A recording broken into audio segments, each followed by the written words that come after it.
আসবে, আমরা কেউ থাকবো না, শূন্য, দুনিয়াটা শূন্য হবে, এটাই চিরসত্য। দুনিয়াটা চিরদিন, দুনিয়াটা শূন্য ছিল, এটা একদিন আবার শূন্য হবে। আমরা সবাই এখান থেকে চলে যাব, কেউ থাকে না, আমরাও থাকবো না।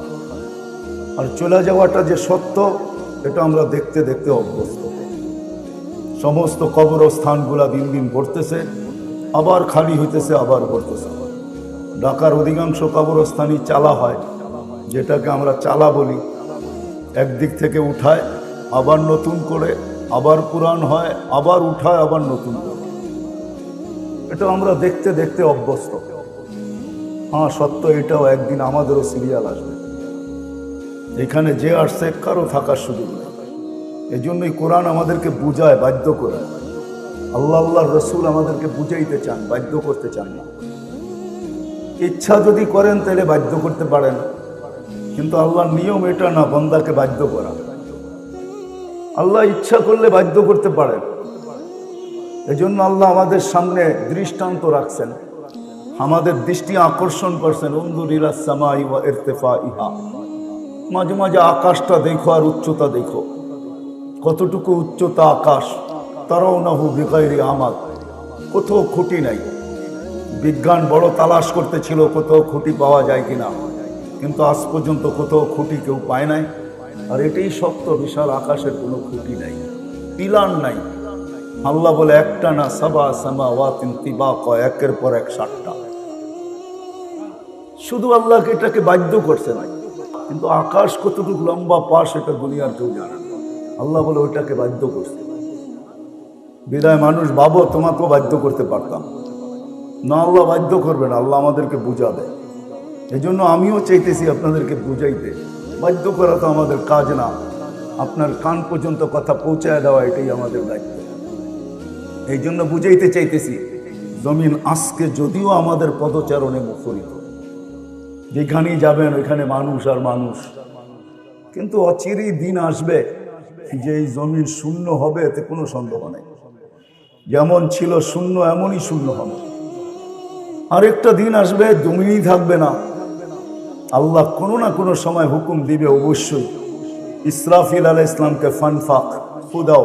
জিজ্ঞাসা করবে কাম নাফখাতান ইয়া রব্বি, ফু দিব কয়টা? তো কোরআন আমাদেরকে জানায়, শিখায়, নাফখাতান ওয়াহিদা, একটা দিবে। যদিও দুনিয়ার টেকনোলজি আর বিবেকমান মানুষগুলা ভাবে যে আমাদের এই বড় বড় উপস্থাপনা, বিশাল বিশাল ফ্লাইওভার, এক ফুটে কি হবে, ঠিক না? কিন্তু আল্লাহ রসুল আমাদেরকে জানায় দিয়েছেন, ফাইদাস সামাওয়াতু ওয়াল আরদু ওয়া মা ফিহিন্না তাকুনু হাবাআম মানসুরা। আকাশ জমিনের ভিতরে যা আছে সব তুলা হয়ে নিঃশেষ হয়ে যাবে। আমরাও থাকবো, কিন্তু আসল কথার দিকে আসি। চলে তো যাব, সৃষ্টির সেরা বটে আমি। আমাকে যে বিবেক দিছে, বুদ্ধি দিছে, বিদ্যা দিছে, আল্লাহ সৃষ্টির ভিতরে কাউকে দেন নাই, ছোঁয়াও দেন নাই। সত্য এটাই। মানুষের মতো বিবেক, বুদ্ধি, বিদ্যা আল্লাহ দুনিয়ার কাউকে দেন নাই। মানুষের মতো চিন্তা ক্ষমতা আল্লাহ সৃষ্টির ভিতরে কাউকে দেন নাই। এই জন্যই মানুষ সৃষ্টির সেরা। শুধু এক দিক দিয়ে না, হাজারো দিক দিয়ে মানুষ সৃষ্টির ভিতরে সেরা। সৌন্দর্য বলবেন তো আমাদের মতো সুন্দর কোনো সৃষ্টি নেই। যদি থাকতো তাহলে মিশরের মেয়েদের কথা সত্য হতো। ইউসুফ আলাইহিস সালামকে দেখা চিৎকার দিয়া বলছিল, মা হাশা লিল্লাহি হাযা বাশার ইন হাযা ইল্লা মালাকুন কারীম। যেটা মানুষ হইতেই পারে না, এটা ফেরেশতা। আল্লাহ যেন বুঝাইতে চাইতেছেন, ফেরেশতা এত সুন্দর হয় না, মানুষই এত সুন্দর। কেননা ফেরেশতার জন্ম বৃত্তান্ত যদি আমরা দেখি, তাহলে একটা হুকুমের দ্বারা তৈরি, 2টা অক্ষর দিয়া তৈরি। আল্লাহ কোন বলতে দেরি, হইতে দেরি হয় না। কিন্তু আমাদের জন্ম বৃত্তান্ত যদি দেখি, আমরা আল্লাহর কুদরতি হাতের তৈরি, অক্ষরে তৈরি না। আরেক দিক দিয়ে যদি দেখি, 6 দিনের ভিতরে সমস্ত সৃষ্টি কমপ্লিট, তার ভিতরে ফেরেশতাও ছিল, 6 আইয়াম। কিন্তু আমাদের প্রত্যেককে তৈরি করতে আল্লাহ 10 মাস সময় নিয়েছে। কি 10 মাসই তোমার পেটে ছিলাম, ঠিক না? আমাদের জন্ম বৃত্তান্ত ভিন্ন, তাদেরটা ভিন্ন। এই জন্য কোনো দিক দিয়ে, সুন্দরের দিক দিয়ে ফেরেশতা মানুষের চেয়ে সুন্দর না। আমার মন বলে, ঘাটলে এটাই পাওয়া যায়। প্রবাদ বাক্য যদিও বলে পরি বড় সুন্দর, আসলে পরি মানুষের চেয়ে সুন্দর না। দেখেন তো না, একটা প্রবাদ বাক্য চলে গেছে, এই জন্যই চলতে শুরু করছে, সবাই এটাই বলতে থাকে, পরি মানুষের চেয়ে সুন্দর না, মানুষই সুন্দর। নাইলে আল্লাহ কসম খায়া কেন বলতেন লাকাদ খালাকনাল ইনসানা ফি আহসানি তাকওয়িম, মানুষ তোর চেয়ে সুন্দর গঠনমূলক আমি কাউকে তৈরি করি।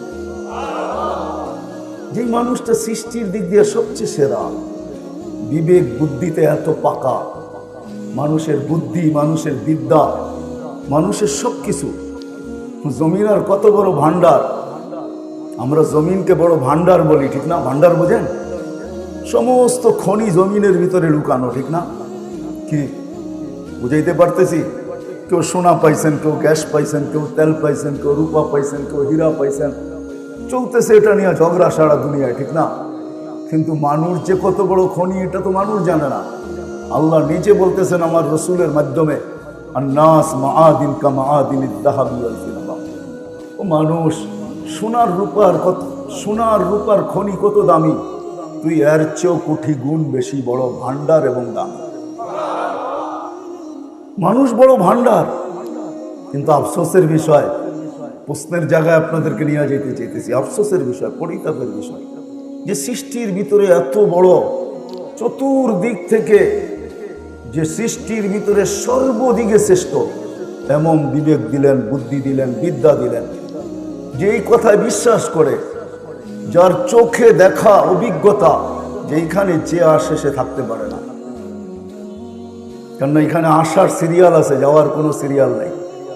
হ্যাঁ, বাবা আগে আসবে এটাই সত্য, ছেলে আগে আসবে পরে আসবে এটাই সত্য, কিন্তু যাওয়ার ব্যাপারে কোনো সিরিয়াল নাই। কখনো ছেলে বাপকে কবরে রাখে, কখনো বাপ নিজের চোখের পানি দিয়ে সন্তানকে কবরে রাখে। যাওয়ার কোনো সিরিয়াল নেই। এতগুলা কথা যদি বুঝে আসে তো পরেরটা বুঝে আসবে। ওই মানুষটার বাবা উচিত যে আমি তো যেই কোনো মুহূর্তে চলে যাব। 2 মিনিট কখনো বসা নির্জনে ভাবছি যে আমি তো চলে যাব, যিনি আমাকে নিয়ে আসছেন ওনার কাছেই যাব। কেননা সত্য এটাই, মানুষ মারা যাওয়ার পরে যখন আমরা পড়ি, খবর শুনতে দেরি, পড়তে দেরি করি না, ইন্না লিল্লাহি ওয়া ইন্না ইলাইহি